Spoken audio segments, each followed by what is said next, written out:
Just in, President Museveni has today returned from a 2-day working visit to Congo, Brazzaville and Senegal. While in Congo, Brazzaville on invitation by His Excellency Denis Sassou Nguesso, President Museveni held talks with his host in Oyo town, situated in the Cavite region.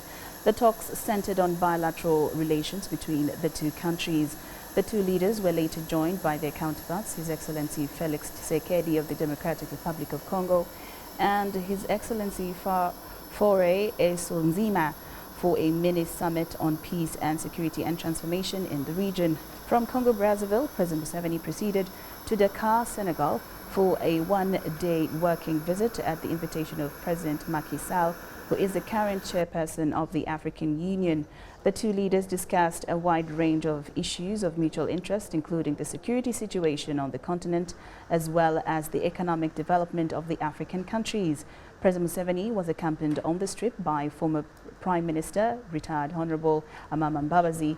On arrival at Entebbe International Airport, the President was received by the Vice President, Her Excellency Major Jessica Alupo, Minister for Presidency, Honorable Babide Mili Babalanda.